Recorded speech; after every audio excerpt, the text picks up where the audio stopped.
This is WFO Radio. Hey, everybody. What's going on? WFO. Welcome back to another edition of WFO Radio NHRA Nitro. We're getting ready for the World Doorslammer Nationals in Orlando, Speed World, Florida, Bickel. It's going to be a lot of fun. A lot of people headed that way as we speak, and we'll get that action done this weekend. And then it's on to the Amalie Motor Oil NHRA Gator Nationals, the start of Camping World Drag Racing and E3 Spark Plugs Pro Modified. And on this show, I wanted somebody who just was the ultimate example of the Doorslammer racer. We're going to be watching Pro Stock and Pro Mod battle it out for thousands and thousands of dollars this weekend in Orlando. If you're in the area, you should definitely get on by. Who is that? Who would be the perfect person?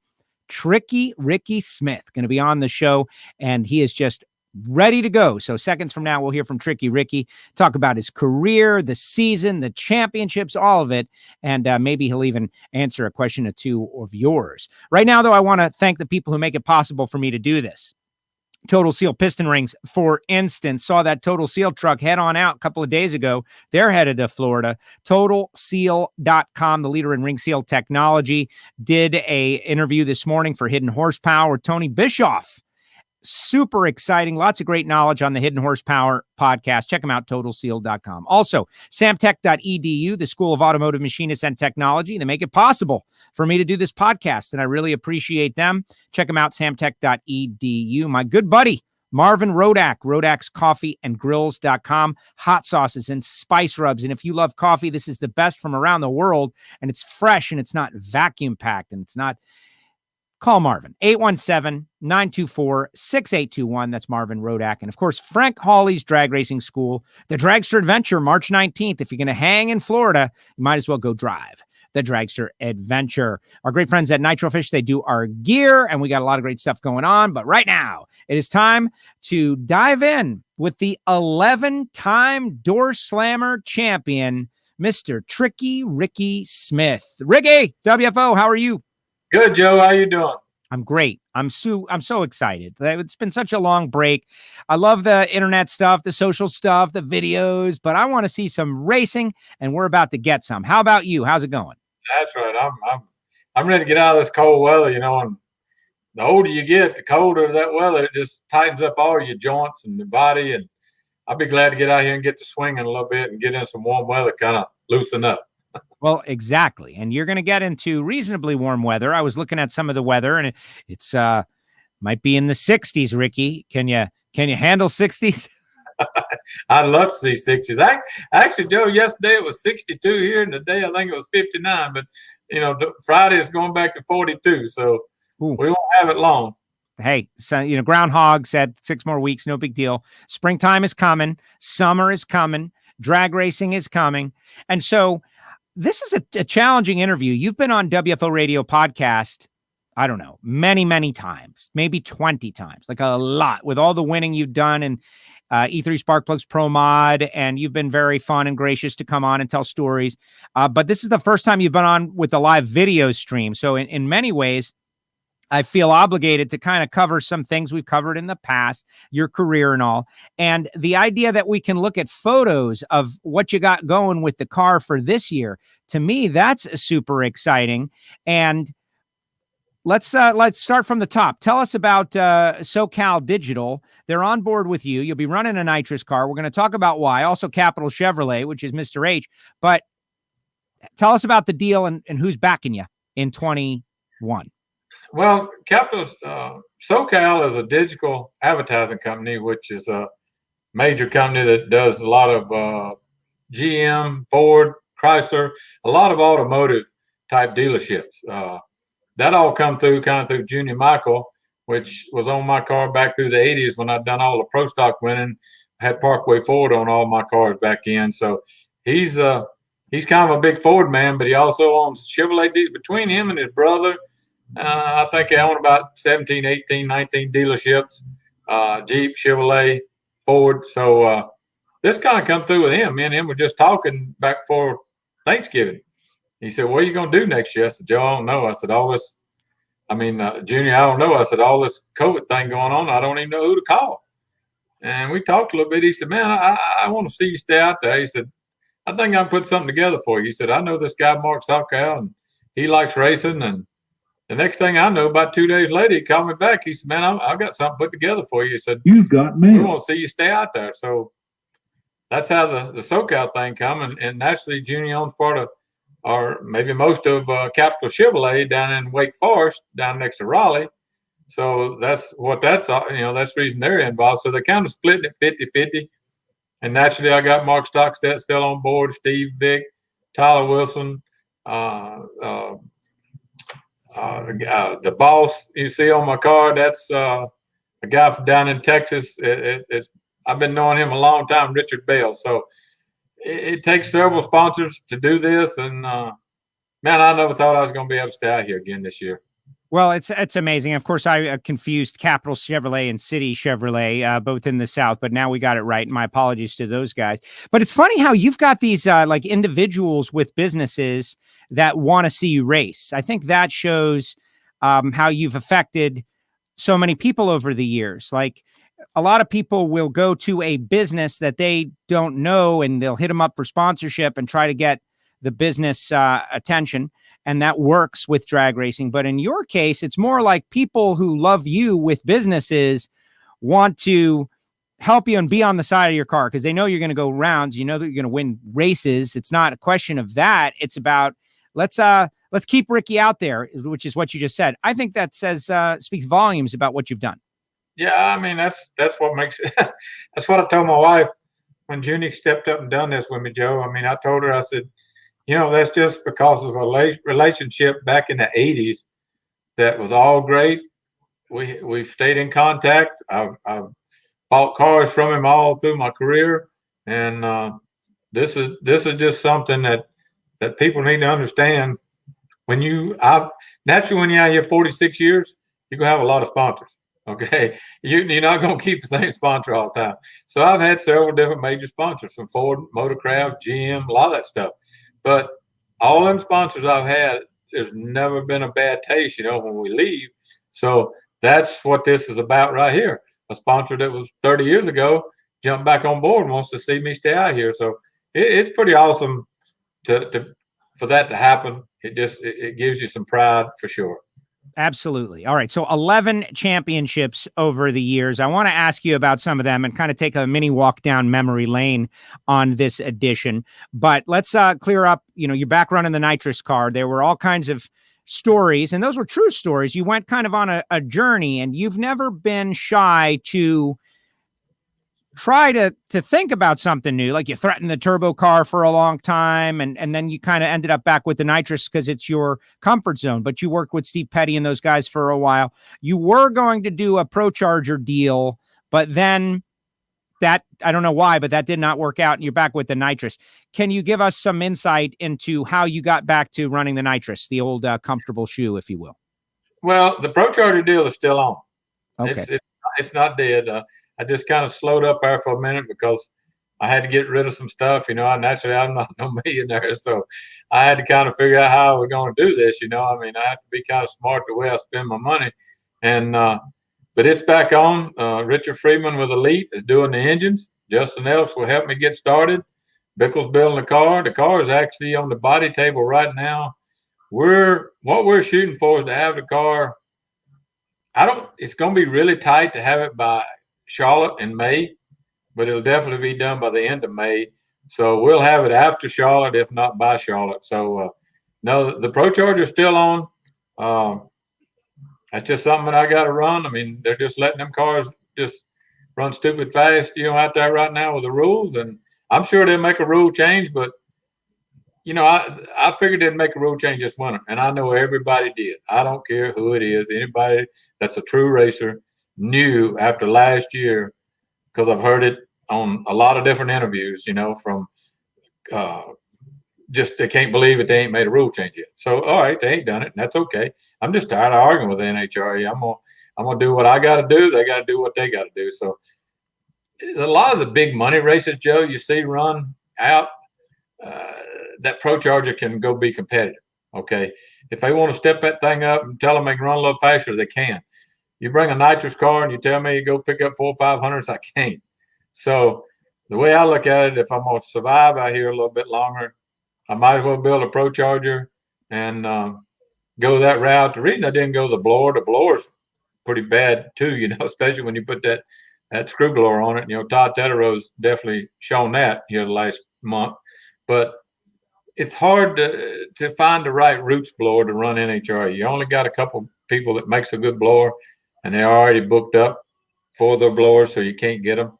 So the Pro Charger is pretty much anybody can buy the same product, and that's the reason I jumped on board with the Pro Charger thing. Is I know whatever I get, it's the same thing that everybody else has got. So that's what I'm gonna go with, when we get it going. And I'll have my nitrous car. Don't.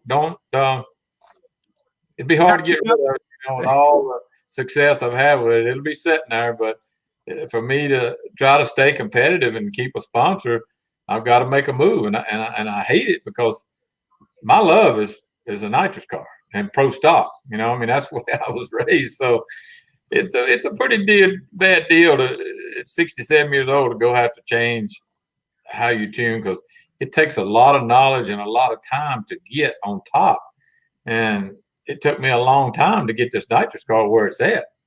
And things just won't happen overnight. But, hey, I got to try it. We're going to go with it and see where it rolls.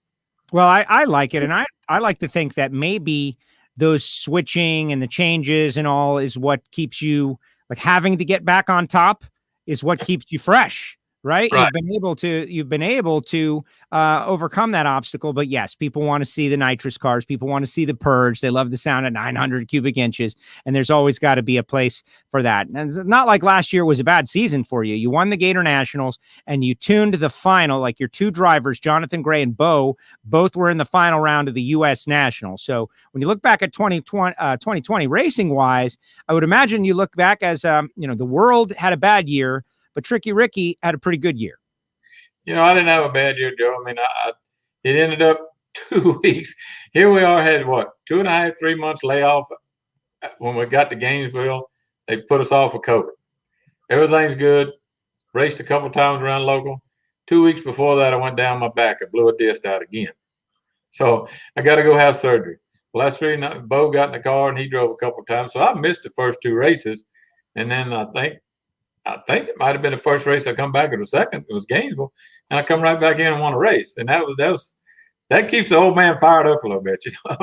I still try to stay after them young boys, and that was just awesome, And then I run good, and even though we're behind with a nitrous car, I seem to make runs on Sunday, and that's what I'm gonna be in trouble with the Pro Charger car, is being consistent.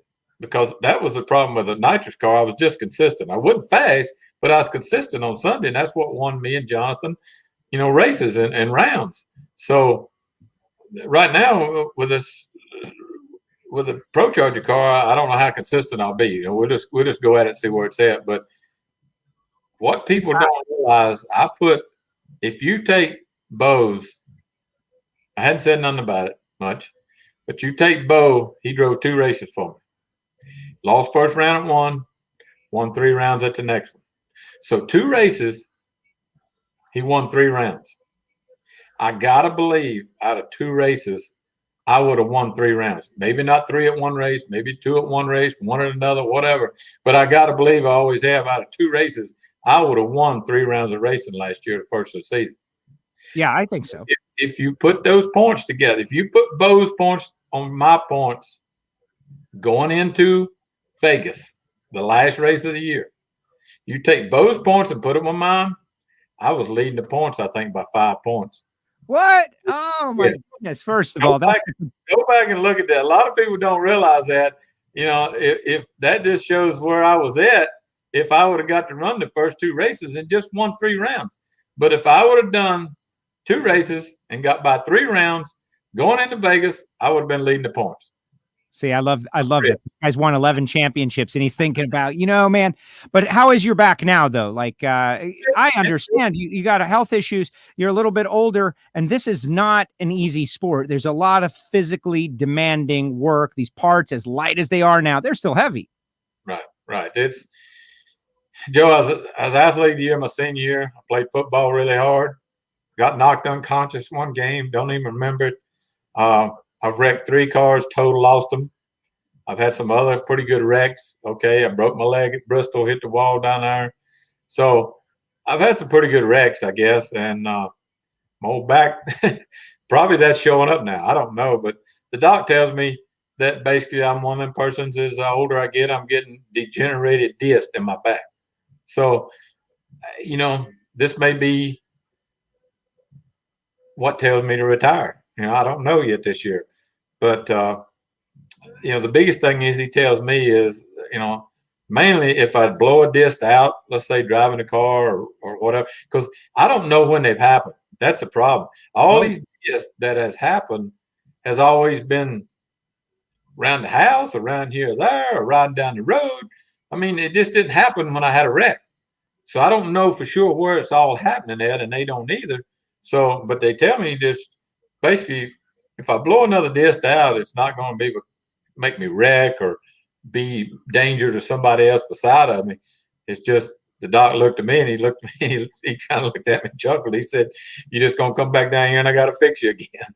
So that's kind of part of it. I just have to put up with the pain and do what I want to do right now. And I really, really, really, Joe, think it's serious. And I know I said 5 years ago about retiring, but I'm going to make that decision here probably at least middle of the season. And we'll see where it goes. I mean, I can't argue. I've had a hell of a career. Well, you have.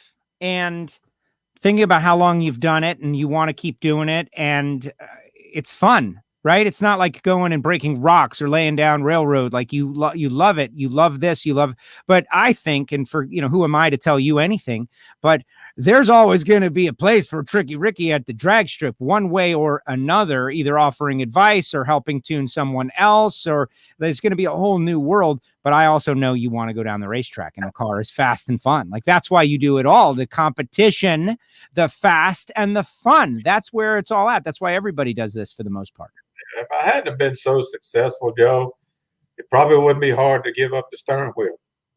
But when you're as successful as I've been all my career, that's what makes it hard to get out of that car and go help somebody else. And I'm not saying I'm perfect, by no means. But when I try to go help somebody else and they struggle a little bit, I just have a hard time, getting along with that. And I'm getting older and I'm getting more better managing my, I guess my temper or whatever. I'm realizing, everybody's not a race car driver, but everybody wants to be one. And there's a lot of people out here that's got money that wants to race. So, I want to stay involved. So that's kind of what I'm looking at is, and I've talked to Richard Freeman about that. That's where I'd like to be is help, hopefully help Richard here for long with some of his cars. And I have a nice shop here and everything. He's got stuff down here at Justin Elks in Mooresville, which is about an hour away from me. So I'm hoping that I can take my shop, house a car or whatever I got to do, clean them and haul them or whatever I can do, maybe get along with Richard and be a access to him to help his crowd and teach some of the younger drivers. I mean, I love this to death. This is my family, Joe. I don't know nothing else, Yeah. Well, you got Matt and you got Angie and your family is entrenched in this, and there's going to be some way, definitely. But like you said, and I think it's very smart of you to acknowledge and understand, like there's going to be other ways. It's not always going to be the same way. There's going to be other ways. But for this year, certainly for this weekend, $50,000 on the line, it's going to be the same way. Tricky Ricky going out there with the Nitrous car trying to win at Orlando Speed World Dragway, $50,000, and make it a little easier on SoCal for the first couple of weeks of this season. New rules, got to shift yourself. Now, that's not a problem for you, but I'm wondering if that's a problem for anyone else. I know why we're doing it. We're doing it as a safety feature. I think maybe we spoke about this when they announced it, but let's rehash. How do you think that's going to go? Well, to me, it's a bad idea. And here's why it is. A nitrous car, and I tried to explain this to him back before Thanksgiving to Ned, the tech guy. A nitrous car, myself, okay, what other the rest of them, but I won more races than anybody. I've won more championships. As tied with Troy Coughlin, I'm leading the race as far as one in NHRA. So this is what I've always done. I shift that car around 1 second to 1.2 at the latest. Okay, we run 970, 60 foot, let's say. So by the time the rear tires go past the 60 foot, we're shifting gears. Okay, a blower car shifts at 1.8 to 2 seconds. So a blower car is out there almost 200 feet before it shifts. It's a major difference when you're trying to hit the gear change right, when you got almost 2 seconds to think and get settled down in the car and look at the shift light versus a second. Because most time when you leave the line, let's just say, instance, you're in the left lane. You're looking over that hood scoop. You're trying to really see around it. This has happened a lot. I know it's happened to other people too. You're really looking hard over and you leaned hard. And when you leave, it won't do it all the time, but it'll catch you 4 or 5 times a year off guard. It'll plant your head back on that rest, and you're trying to get your head back around to really see where you at in the groove. And now you got to find the shift light too. So it's a little more challenging for the Nitrous car, and so be it. You know, I mean, we'll do what we got to do with it, but I don't mind shifting. That's the way I won all my championships, other than the last couple in NHRA. But you know, I've always shifted. So it's just it ends up. It seems like, and I talk to them and I talk to them, and I'm tired of talking to them. That's the reason I'm building another car. Every time I try to tell them what's going to happen, they don't listen to me, and they hurt the Nitrous car. Every time they do something worse, they do the other car. I don't understand that, but I'm not crying. I'm just going to change. I'm going to make a change, and we'll go do what I got to do. They do what they got to do. I'm just afraid, Joe, that if they don't make a pretty major change between now and the next 3 months, I don't know if you see a Nitrous car over there. Why go? Why? I'm not going. Let's put it this way. I'm not going when I roll in that gate and don't think I can win a race. When that starts happening, I'm out of here. And when I'm going to go and know that I'm 300 to 500 behind when I get there, I ain't going. So they got to get the Nitrous car competitive or tell it to stay at home. I mean, the pure example is, you talk about parity. Let's just say Indy. It's 120, 30 grams of water up there the first couple of races. 90-some degrees. That should have been Nitrous weather where I could have qualified, or another Nitrous car if he could outrun me. But that's where a Nitrous car should have been able to qualify number one. We were still 1.5, 200 off when it was our time to qualify number one. But when we go in good air, Stevie, Brandon Snyder, they outrun me 500s exactly at St. Louis. 500s. So just give us an intermediate here. I mean, let us qualify number one by 100 or something when it's our time. I don't ask for 500s. And then, you know, we'll work it out, but they won't do that. So I'm just going where I'm going, you know. You've been a victim of your own success in that I understand the discussions, but then you'll go out and win the race, right? Right. And it'll be like, well, you were a little slow, but you went on a whole shot, or you'll be a little slow and they won't get down the racetrack. And next thing you know, Rickie's in the final and they're like, well, Rickie's in the final, man. What more do you want? And you have a tough time making that argument. Right. And what the argument is, Joe, I work like it's nobody but me and Chad, basically. We work our butts off. We used to go test a ton and get where we could run better, and then just get our sales knocked out from under us in 24 to 48 hours later. Joe, you can't keep doing that. Chad gets disgusted. You get your own crew down because they know if we go test, it don't matter how hard we work, what we do to run up front, within 48 hours, every time they have knocked us back. So, Joe, that's what's so hard about it. I mean, you just can't keep going and going and going. And no, as soon as you run fast, you're going to put you to the back of the, back fourth, fifth, sixth qualifier. That's what makes it so disgusting. And the only thing I can do is just run something that a lot of other cars run. So if they knock me back, they're going to make a lot of other people mad too. Well, exactly. And that's what the centrifugal supercharger, the ProCharger, the tremendous upside we've seen, not brand new technology, but certainly quantum leaps happening. And what we saw at this race last year with Justin Bond was amazing. Low ET of the world. We'll just have to see what happens. All right, I want to spend some time with you talking about your career and the way drag racing has evolved a little bit. And you sent us some cool photographs, and like, we'll start out with this guy right here. Like, There you go. Like the Mavericks, you see Gap and Roush on there. This is the golden era of supermod back in the day. You won the world championship in what, 76 and 77. I was 4 years old. What was that like? Joe, that's I dominated that class so bad they done away with it. It was a miniature pro stock class of what they got. It was a single 4-barrel, weight per cubic inch. And we dominated that class 2 years in a row. Herb McCandless built a car to run. Gene Fulton had a car. John Bray had a car. John Linkenfeller had a car. There was a lot of bad guys running that class that were hellacious sportsmen, guys like me that jumped in that thing, and we just dominated. I mean, I don't think I lost out of 18 races. I think I lost 2 races the last year between points races and national meets in NHRA. So they done away with it. Well, I didn't want to go back to breakout, and the guy who sponsored me, Keith Fowler, didn't want to do that. So he built a pro stock car, and we come out and started running pro stock in 79. I think I finished 10th my first year, and 80 along in there, we were like 3rd, 4th, and then 82, I went on my own. Keith got out, and I went on my own in 82 and won my first championship in pro stock. And then we come back in 86, 87, 88, 89. I dominated that pro modified class, or the super modified class, super modified class. I was on my way basically to dominating pro stock again. You know, like I say, 4 championships in a row. The last one was in a GM car, not just a Ford.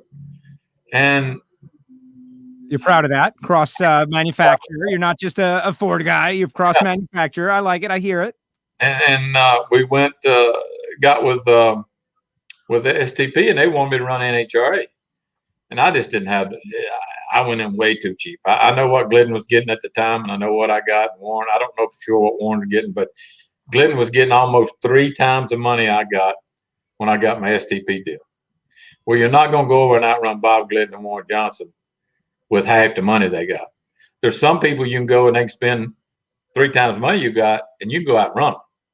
But when you give money to people like Glidden and Warren and, you know, Greg Anderson, them type people, when you give money to people that are good, you ain't going to outrun them with no money. So I struggled over there. We won a couple races, you know, and this and that. But like I say, I was on my way dominating the IHRA pro stock thing. Well, and then this pro model thing come alive, and lo and behold, if they hadn't kept changing, if they'd have just left me alone, I ain't saying left me alone, but if they had to change the rules on me so bad, because they've let Stevie, they've let all these other blower cars go and outrun us 300, 400, and 500s all year long. But every time I've done it, Joe, 3 different times I've done it within 48 hours in the second race of the season, they knocked me back 300s. If they would have left me alone, let me run like I had worked hard, me and Chad, to work and get up front, Joe, there's no doubt in my mind I would have won at minimum 2 more championships over there. I would have dominated that class. And not being because I just running up front so much, just we were good and got the biggest thing is I've always made laps on Sunday, and that's won me a lot of rounds. Just making laps. The racer in you. So I was reading my 1988 copy of Drag Review that I happen to have sitting around, and you know, guess who was the champion going into 1988? Mr. Tricky Rickie Smith with the #1 on the Thunderbird. And you know, they've got a little review of who might challenge you, and they've got some guys like Bob Glidden and you know, Bruce Allen and everything. It's kind of interesting. They've done a great job. You know, Warren Johnson is on the second page right behind Reed Wisnant, who was a big IHRA guy back in the day. And then I found this one. Look at this. I'm not doing the best. There it is. That's good. Who's that guy, man? Get a haircut, Ricky. What happened? Yeah, it was a long time ago there. Yeah. But boy, was that a good looking car or what, though? If you're a Mustang person, like as a pro stock car, man, that thing is sweet. I love the Mustangs, you know, and I still do, you know, and I mean, it's the Mustangs make a nice looking car. I mean, you know, Corvette's okay, but if I have my choice of a run around car and could, you know, afford one, my race cars are in the shop. But if I had a street car, it'd be a Shelby Mustang or something like that. I think those cars are awesome. And you sent some photographs. Obviously, the trophy case is amazing, and a lot of die casts. But this one stands out. That Thunderbird, the Stroh's car, the Carrier car. Like, you got your own die casts, which are super cool. I don't have a die cast of that car, but I've got. Look at this. Oh, yeah. A monogram model. And to me, this is what NHRA and drag racing needs. Like, I haven't been into the hobby shop recently, but are there modern era pro stock, pro mod model kits for kids to build? I don't know. I wish there were, because I get pretty good mail in here of baseball cards that I had back, with the STP or the Motorcraft or Slick 50. A lot of back in, they done baseball cards of us. And that stuff stays around. Just look how long it stayed around. I get them in here, just several this year already. I mean, here it is 30 years later, and I'm still getting baseball cards. So that's something that's cool. I wish a company would come in here and do something on stuff like that, because that stuff always stays around. Well, exactly. And that's the downside. Like WFO, this is digital. So this will be bouncing around the interwebs for years and years to come. People will be searching for Tricky Ricky interviews and they'll find it, but you can't hand it to someone, right? You can't pin it on your wall. And that's what we're always bouncing back and forth. Okay. A couple of people have got some questions for you. Like Daryl says, Abbeville, Alabama, little bitty 2-lane road through a cow pasture turned into a track, and you and Billy Ewing were match racing. Do you remember that? Oh yeah. I went down there and I had a it wasn't a dually, but it was a 250 Ford truck, single axle. And I had a chaparral trailer back in, Raymond B, a blue trailer. And we got hung up down in the sand. We had to get help. I don't know what all they got to pull us out, but we just got hung up in the pits and sand, But I remember that racetrack big time, Sure do. That is awesome. Let's see. Steve says he's looking forward to seeing you at ZMAX, loves the Pro Mod. Derek wants to know, what are some tricks in Pro Mod that a spectator wouldn't know about? Like, people that are watching, there's always a million things that they couldn't possibly know about that are happening. Give us one or two things to watch for. Well, Joe, over the last 10 years or more, the biggest trick is no trick. I mean, these guys, a lot of times I've raced them, in the last 10 years, and instead of just going up there and run what they run around before and had a good light, they would have beat me a lot of times. But they go up there and they want to leave on me and they want to murder me, and they go out there and shake. And then I just ride down the track, win around. So it's part of making your own luck. You say it's luck. It's, you're being good. They know when they go up there, when they run me, I may not be the fastest car there, but you're going to have to go to the finish line to beat me. And that's what I do a lot, is I try to put that in people's head. If you're going to beat me, you're going to have to go to the finish line. You ain't going to just beat me because you outrun me, or if you go up there and shake, you're done. And that's what I say. That's won me a lot of races and several championships. Just go the other end and let the road. I guess what you say, I don't let pressure bother me. I just go do my thing all the time. Well, that makes sense. You got to go down the racetrack. Job one. If you don't get there, then you're just you're giving your opponent a break. And how many times do we see that where the person, they make that, as people say, the start to finish, the A to B, and turn on the win light. And when it's a guy like you with some pressure on the starting line, what about the starting line prowess? Tricky Ricky didn't happen by accident. You're known for being a lever, and to this day, it is still the case. Well, I do okay for my age, Joe. I know I've lost a few hundreds probably, and that's okay.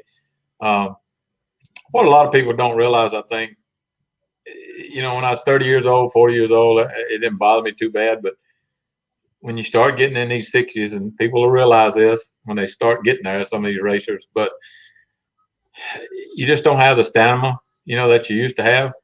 And I do a lot of my own work, me and Chad. There's a lot of times back, all my championships in NHRA, those 3 were won with a clutch. We run a clutch between rounds. But Chad would cut the clutch, and I'd do the valves. Well, sometimes the rear end there's 2 different times I remember, second or third round on Sunday, when you're trying to get on with it, we lost the rear end in the car. I had to come back change a total third member out of that car and I'm talking about it was in the 90-degree weather. One of the times I remember was Bristol. I almost got sick. I got in the car up under the tower, and I come so close to just turning my head. This is no lie, just throwing up. I was just about that sick, and I was overheated, but I made it. But I'd got on the car, changed the whole third member, done everything myself while Chad done the clutch, and I don't remember which one of us jumped on it and checked the valves. But when you do that, you get on that car and you know what green grease smells like. It don't smell. Well, you got it all over you. You get in the car, you got a helmet on, you got your gloves on. I mean, I'm not. A lot of racers don't have to. A lot of drivers don't have to do that. So okay, I'm giving out. I'm sweating like crazy. I'm just about to get sick, and you go up there and you're 200 late on the tree. Oh well, it was late. Right. Man, I don't know what I just went through 30 minutes ago. Yeah, no excuses, right? Like it doesn't matter on the starting line, but it does. It's like, hey man, I just did all of this stuff, and it makes perfect sense. Hey, Flinch wants to know why Bickel builds most of your cars, or has any other builders you have tried. Right now, Bickel and Pro Mod makes perfect sense, but why Bickel? Don Hardy built my first Pro Stock cars, and I had a good relationship with him. And then Bickel and his wife kept coming to me at Indy every year back around the middle 80s and stuff. And that's when I was winning my championships over at NHRA. And they finally, I think it was 86 or 7, they built me a car. They said, look, we're going to build you a car where you run it. I said, you build a car and I'll run it. They built the car the first time I went and tested. I don't know I remember what it was, but it was like 500 or 600 quicker than I'd ever run. We was at Enos, Texas, getting ready to go. And I had my Don Hardy car in the trailer, getting ready to go to Pomona. Well, we wrecked the Don Hardy car, brand new car.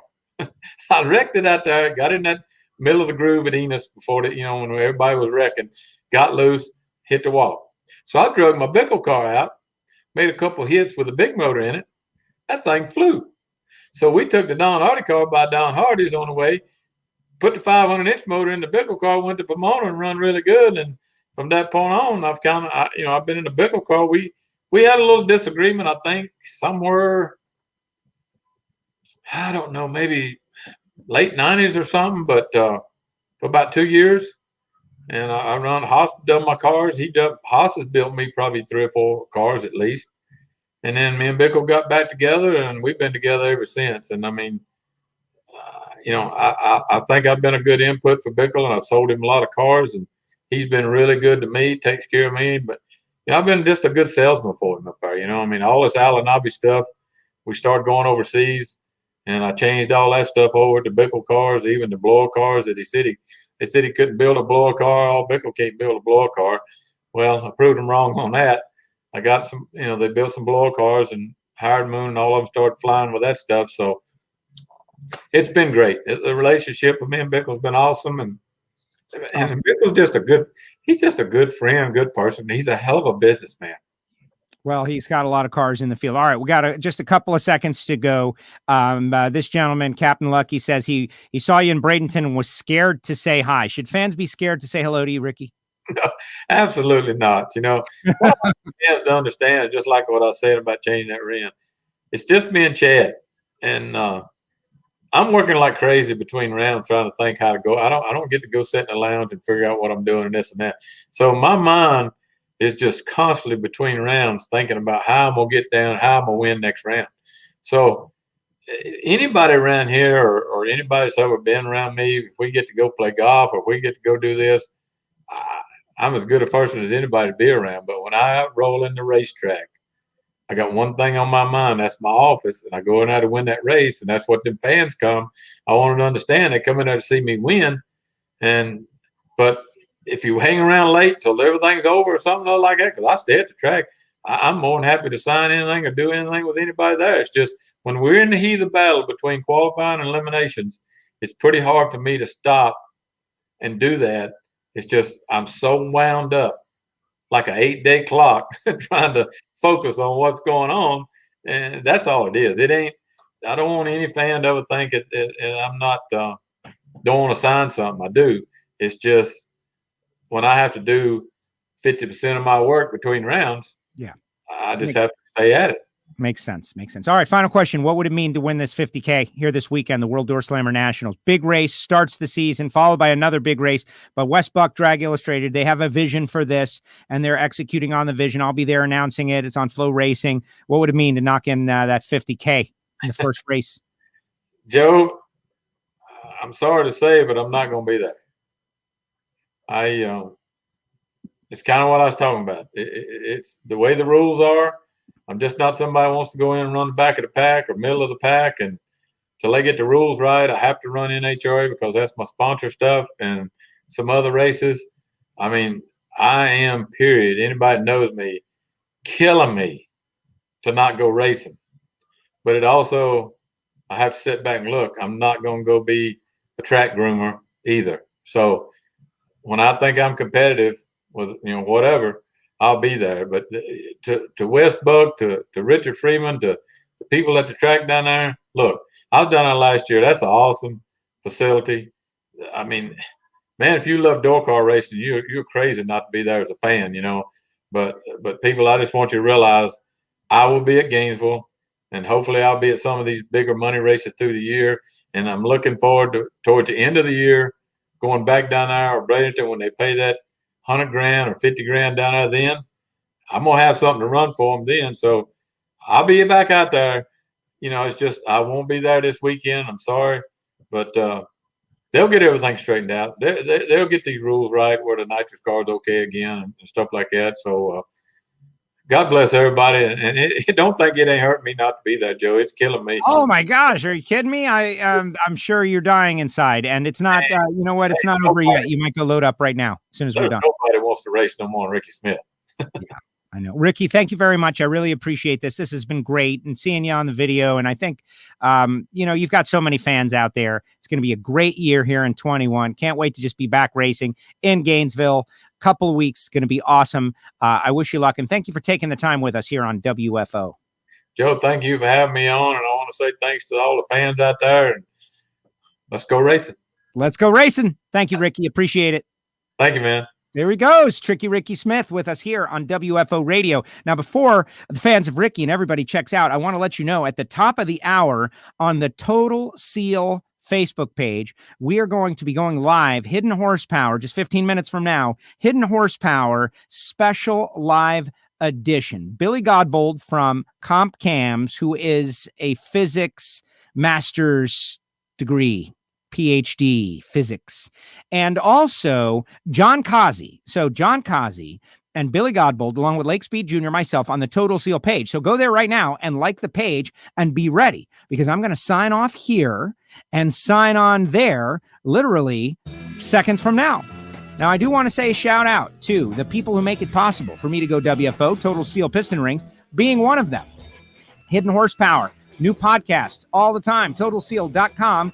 Go over to their Facebook page right now and check it out and get a reminder and be ready for the live stream. Hidden Horsepower Live, Lake Speed, Billy Godbold from Comp Cams, and John Kazi and me.